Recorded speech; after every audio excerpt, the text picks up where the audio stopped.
Ladies and gentlemen, welcome to the Business and People podcast. I'm your host, Walt Bayliss. Today, we are joined by a true titan of the industry within photos, within sharing stories, within the startup community. She was able to grow an app on Facebook to 250,000 users before the concept of sharing photos even took off in the days of Farmville and Candy Crush on Facebook. She was then able to take her knowledge and launch an incredible app which is now massively popular. She's also been a keynote speaker at Microsoft. She's been nominated twice for Startup Business of the Year. She's won Mum of the Year, Mum Business of the Year. She is the incredible Diane Najm. Thank you so much for joining us on the show. Oh, thank you so much for having me. And I love that introduction. Thank you. It's really great to have you. Now, Diane, you've come from an amazing background. So as I read through your bio, not only now are you an incredible, successful startup founder, but your background was in the social workspace and you've morphed into that role. How did that all come together for you? I know, it's pretty amazing. And when I look back, I often think, well, how did this happen?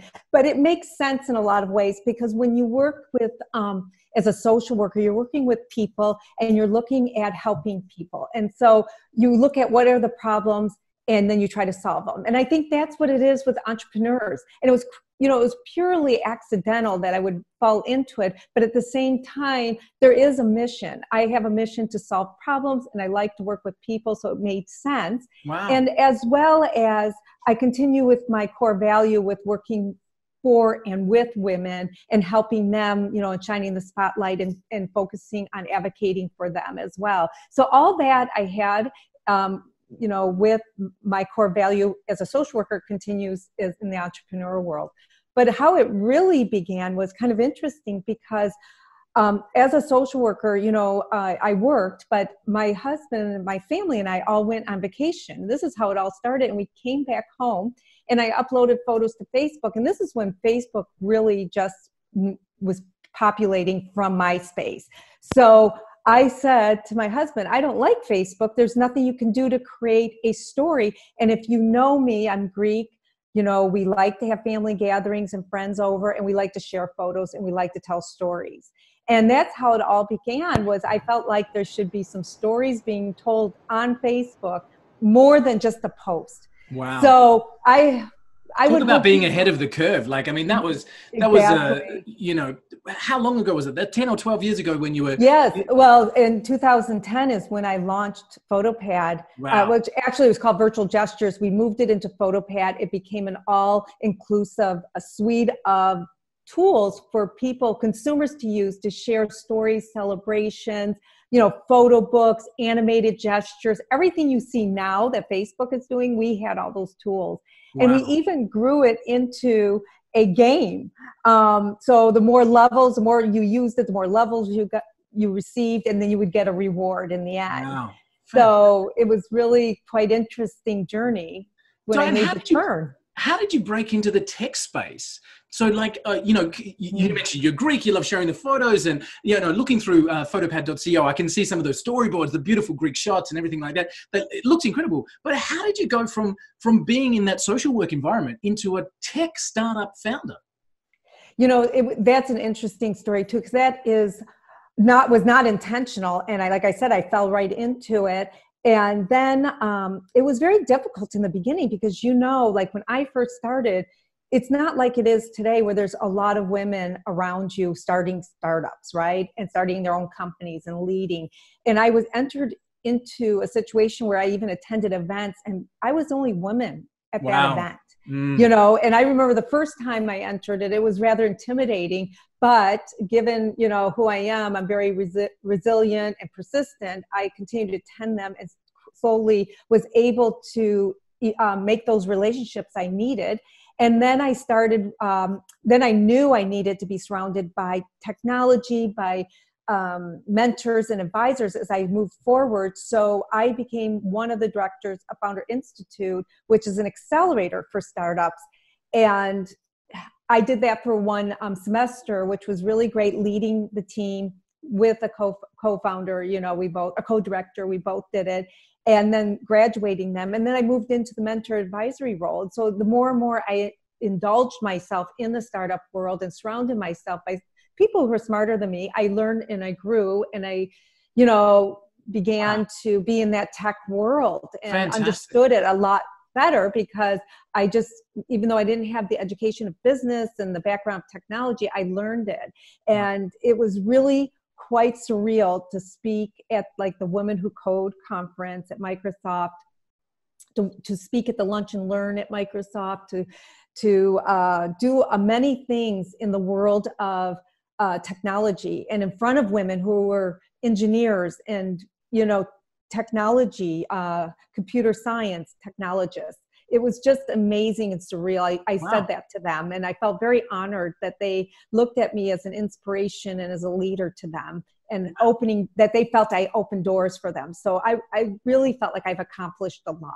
That's fantastic. So you've literally come from a background, and I love what you've said there, where you saw that that's where you needed to be. So you deliberately made strategic moves to surround yourselves with the people that you knew were going to be needed in your life moving forward. I think that's amazing.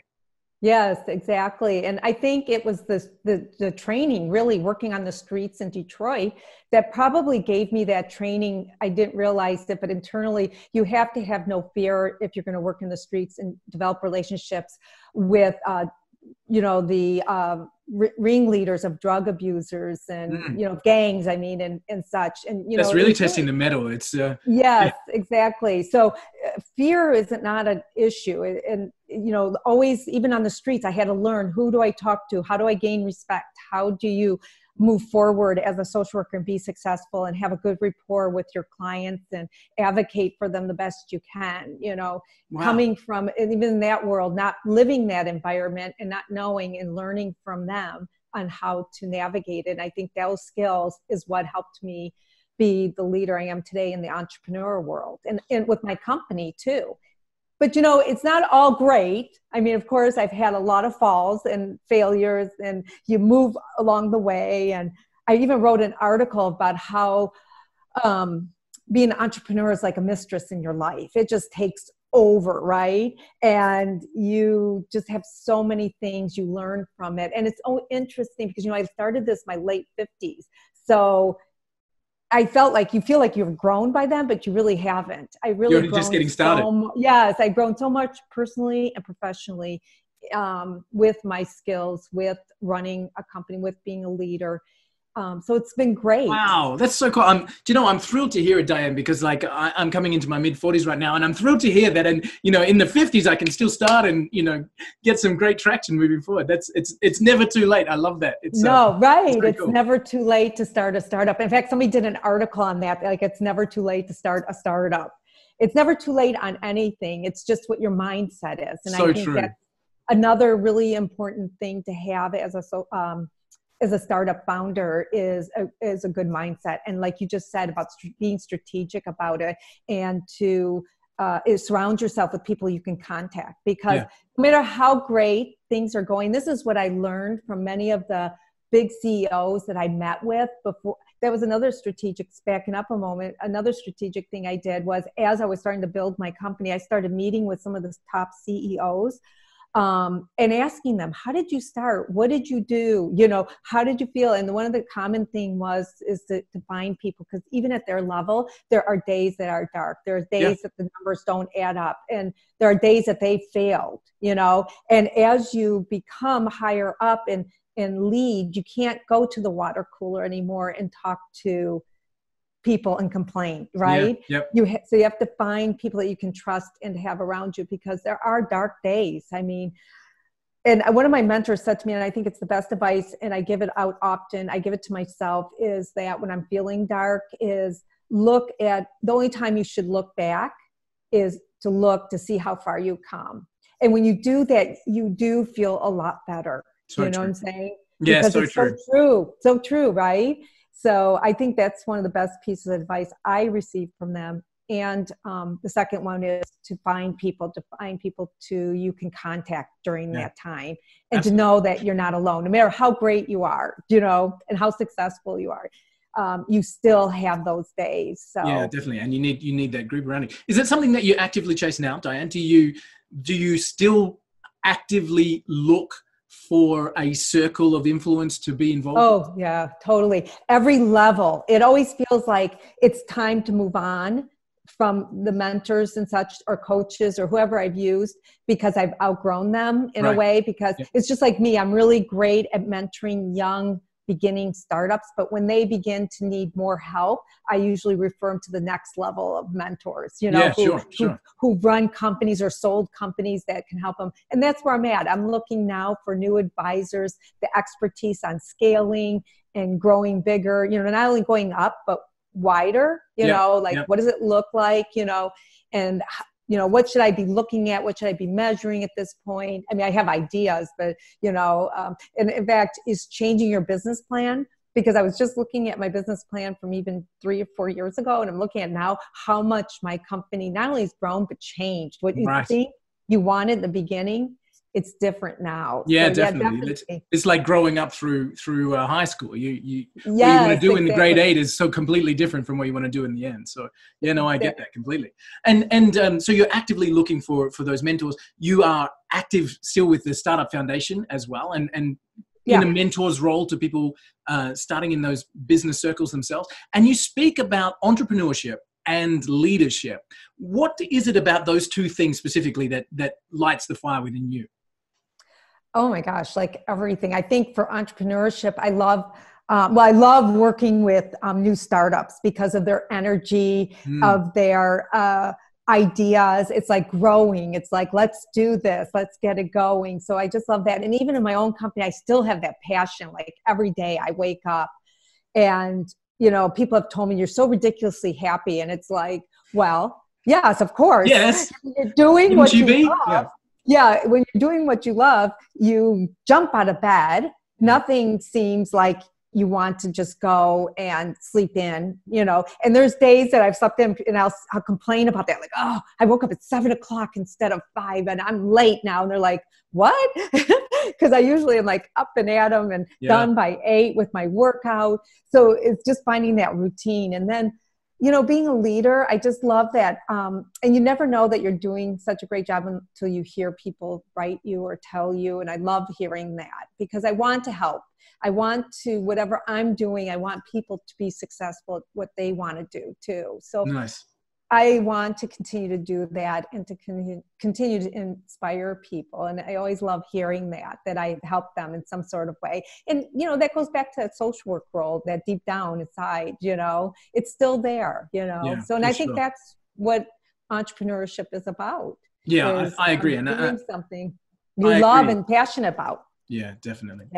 You mentioned, Diane, of course, it hasn't always been smooth sailing and that you've made a whole bunch of mistakes along the way. One of the ways that we do all learn is from those mistakes. What's been the biggest one for you? What's the one that made you go, whoa, I wish I hadn't gone down that path? And what did you learn as a result? Well, I think I trusted people too much in the beginning. I probably would be considered a little naive in the beginning. But the same thing, I looked back when I was a social worker on the streets. I'm sure I had situations where I entered because you don't know what you don't know. And so that was one thing. And betrayal was really hard when you're working with someone and you have betrayal. But I can't have drama in my company. I often talk about this too, that the one thing I learned is, you already have, like, building a startup is hard. The last thing you need is drama. So you need to eliminate that sooner than later. And that was a big lesson, is not letting go. I mean, I must have been talking for almost 6 months about this person wasn't working out for me. And I think letting go and firing early is a really great thing, you know, and not looking back at that as a mistake. Keeping it longer causes more emotional drain on your company and drama that you don't need. And what it does is, after you did it, after you learn that lesson, you don't do it again. You usually fire fast. And what it does is, every time your intuition is saying this is not right, or their behavior is not right, or they're not working for the company, it builds your inner confidence. So you really need to have inner and outer confidence to be a leader of your startup. So those things get refined along the way, I think. And I think that the challenge of a non-tech person entering into tech space is challenging. And I think that was a mistake early on. And the best part was I was really failing at leading my team, really failing bad. And it was almost at a point where nothing was working. And I just said, we're shutting this down. This was in the early phase of it. And it was kind of scary to say that. And then I realized that we all came together, kind of like took some time off, like a week off, but then everybody was attached to each other in some way, attached to the project.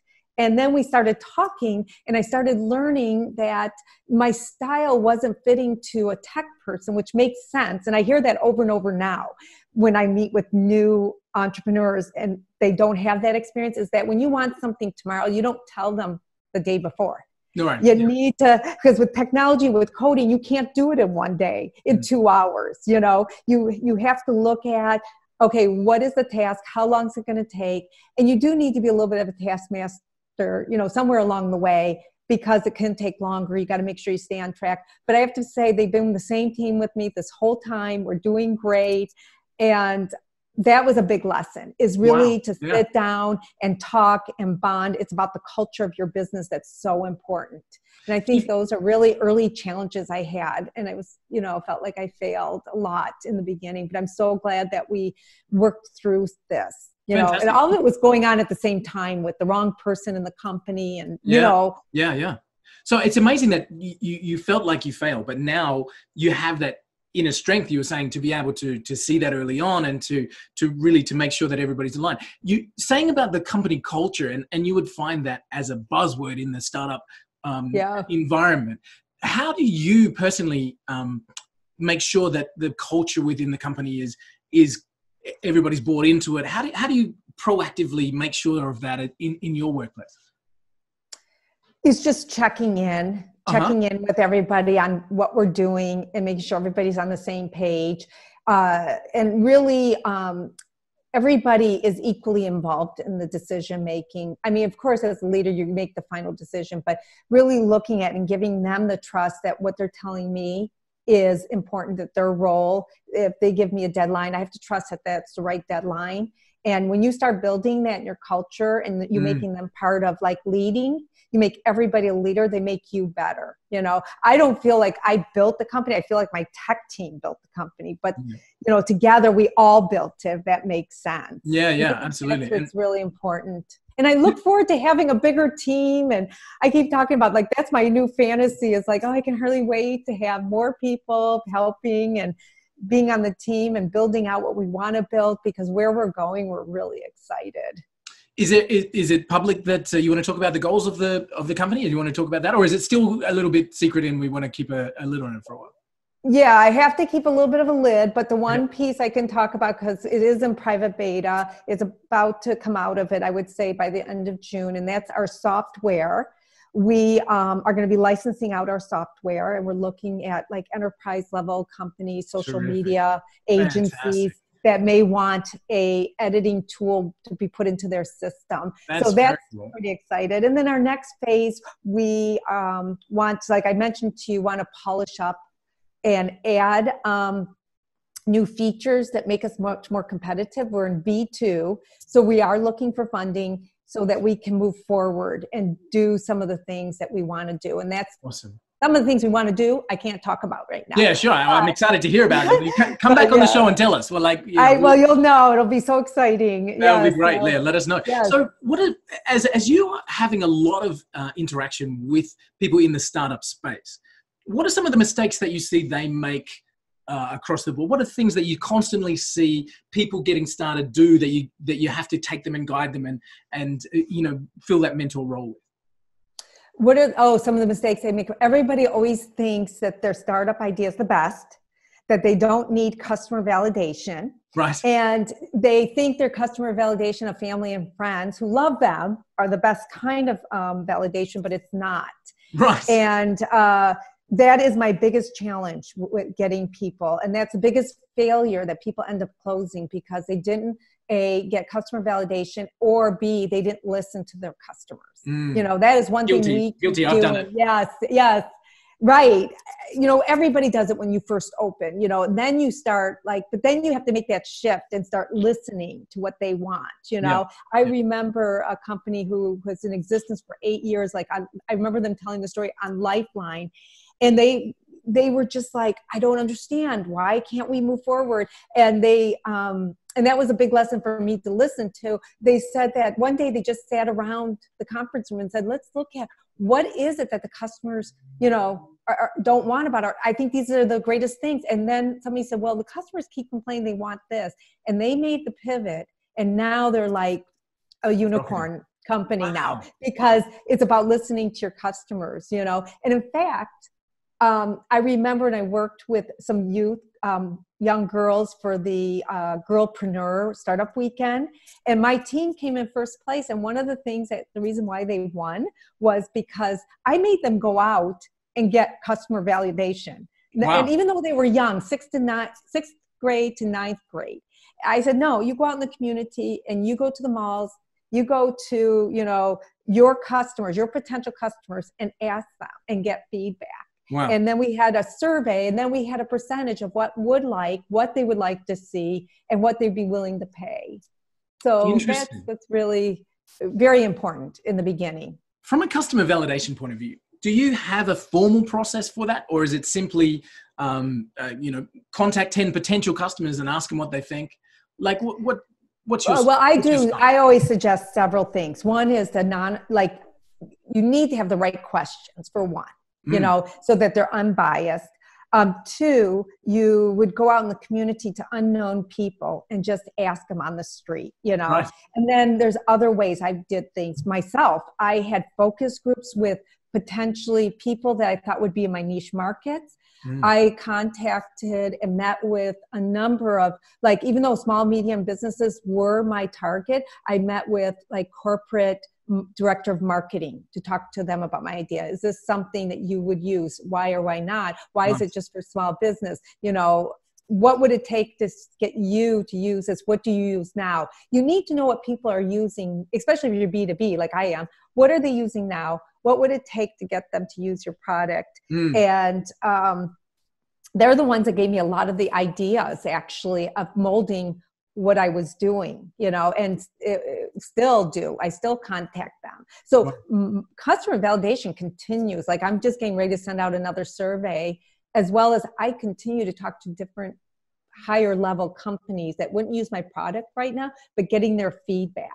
Wow. Because at one time they started small business, or they started, somewhere. Yeah. And they give me a lot of what their challenges were and what their challenges are today. So customer validation is a big piece of what you need to be doing. And then I think, listening to your customers and what they like and don't like. Do you do that mainly by surveys? Do you send out an email survey? Is that a regular tool that you use? Yes. So MailChimp, I use that for my surveys. I attend a lot of networking groups. So then I tried to get people to see if they would come in person. I like doing in-person demos. Yep. Seeing what they like, having them bring their laptop, testing it out. And early on, to be honest, I was advised by a mentor, and I think this was one of the best pieces. I know you spend money, but it's total people, no matter what, that have nothing to do with you. And it's called user testing, and you pay for it. Yep.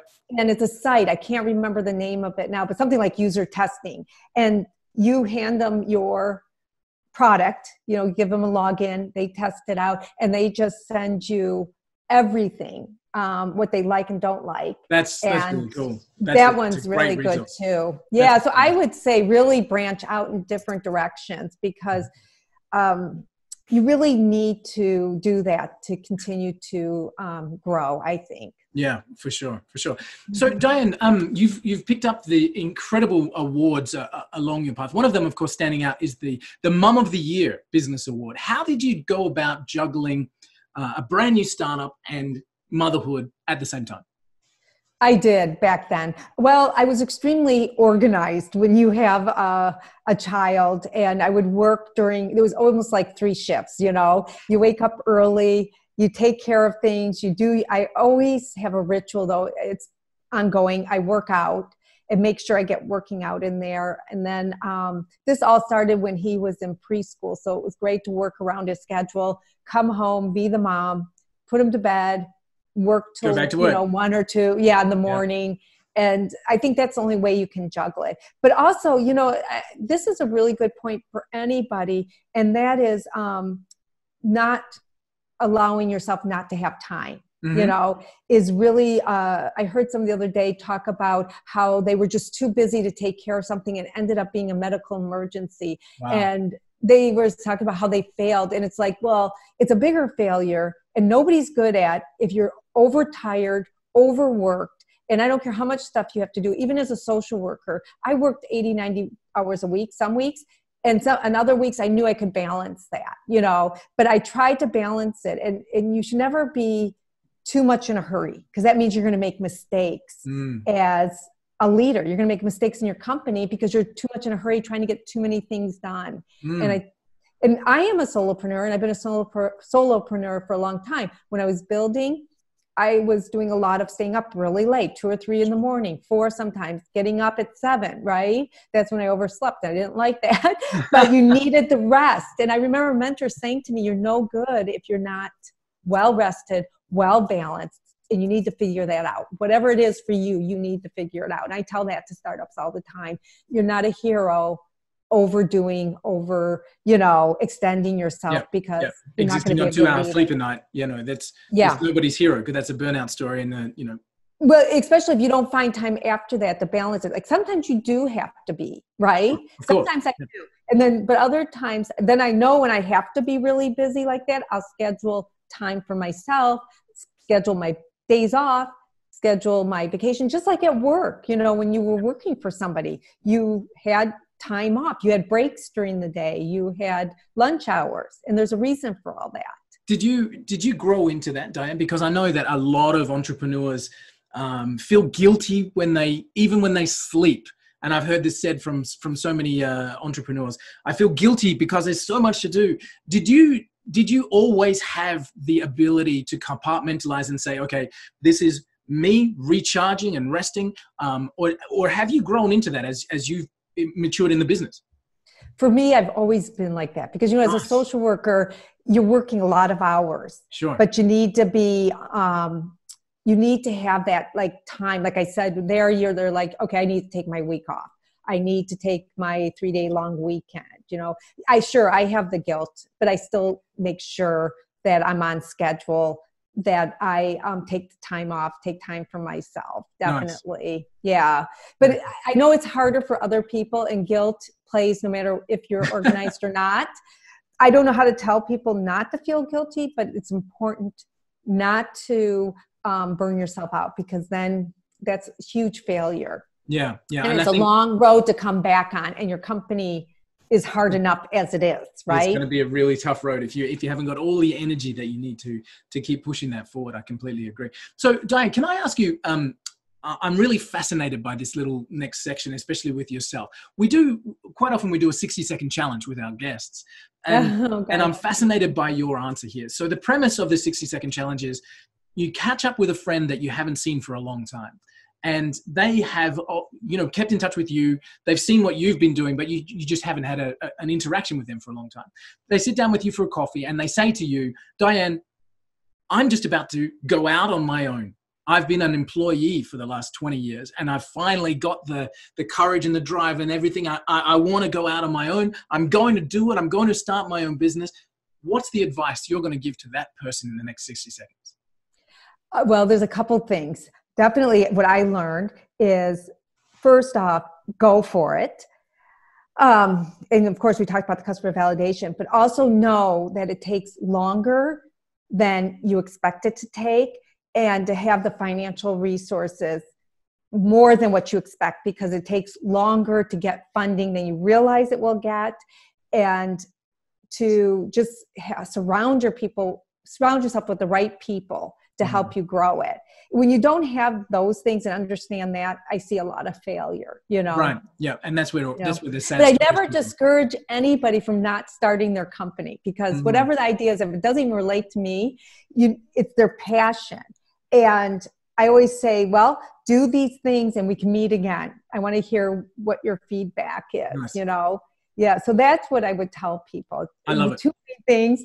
It takes longer than you can imagine. And it takes a lot more money to do whatever you're doing to support Absolutely. yourself. Yeah. I remember I had a mentor before I went out on my own. So we've been running our own business now for over a decade. But there was a friend of mine who said, you know, you need to have at least 3 months worth of income in the bank before you get started. And I took that advice, but man, I wish he'd told me 12. Like it was, we got to the end of that 3 months real fast in terms of Bankroll. You just need to have either you need to have the cash or you need to have the ability to unlock the cash before you start. It does take longer and cost more than you think it does. Yes. Oh my goodness. Totally does. And you always think your company's the best. And you always think that, and I still think that. No, but I'm saying like you really have this fantasy that you are going to be the next unicorn and it's going to take you, any new unicorn typically takes about 10 years. So right, absolutely. Plan that. And it doesn't mean you won't be a unicorn. It takes longer to get there. The ones that have gotten there quickly, I believe I can say that with confidence. It's not a norm, you know, in the people that you see who are unicorns, look at their background. It's like 10 years ago they started. And that's you know, it's a 10-year overnight success journey. Yes. That's You always hear that. So you always hear that's true. And that's true. I'm telling you. It's fascinating for me that you got involved in stories and photos and you know, everything that PhotoPad is now. You got started with that before it was a thing. And now it's a thing. And I'm excited for that because I think, especially with the company that you have right now, like it's become such a thing that it used to be just for business, but now it's for everyone. Everybody's looking at that, how to get the engaging stories and their better graphics and everything like that, which is there. But can I ask you, what you think? You were way ahead of that curve when you were looking at Facebook as it was, you know, before we hit record, you were saying that, you know, we started just as it was migrating from MySpace and there wasn't really that environment on Facebook, but you were there, you were in that curve. What do you see as coming through right now? Well, that you're not surprised by because you saw it 5 years ago, or what are you seeing now that it is something that may spark off in the future? Well, I think what's really important is that people need to stop posting pictures and doing long texts. What I see is that we want to know the experience of who you are in your company. And I think you're going to hear a lot more this year about experience marketing, share your experience and move past. That's why I think getting rid of the likes is a great thing because people are measuring everything on the likes. But what is the breakthrough? Telling your story. Telling your experience of your product, not selling your product. Of course, there's going to be a little bit and still ads and, you know, that piece that you need in your company. But the primary thing is building relationships with your customers by sharing your experience, by sharing the customer's experience with with your product is what's going to really be relatable more. I mean, if you think about last year, what was it? $900 billion were spent by the millennials on products. Wow. Yes, a phenomenal number. And if you think about Tom's shoes, they became super huge because they shared the experience of what was the money being spent on the shoes that were bought. Yeah. They never sold the shoes if you think about it. No, they sold the experience. You're absolutely right. That's a good example of that. The same with Apple or any of the brands that really stand out. It's always experience-based marketing, isn't it? It's how it makes you feel rather than what it does. And in some ways, that's like coming around again. I think it was there a long time ago. And some of the more experienced marketers see that and like, oh, we used to do that. And now I think it's more so today and moving forward than it ever has been. And I think more telling your story and not in a post, but in a way that it shares it in a slide presentation and a animated video, that's going to be really important. You know, I think it's going to be more of a mixed marketing feel to your post. Everything about just posting and going is going to be kind of archaic, if you ask me. It's going to be a mix of posting, stories, videos. You're going to really have to work it, but because it's so important to for your customers. Yeah, you know, people today, it's so much harder today to sell. I mean, we have online businesses, right? Nobody wants to go in the store anymore. Everybody wants everything simple, but they want to know about who you are. They want to have that. They want to have that feeling before they pass over their credit card. Absolutely. Yeah, totally. So I think that's where we're moving. Definitely. Have you seen? Now you're not allowed to give away any secrets here, but have you seen some exciting things coming in the startup world?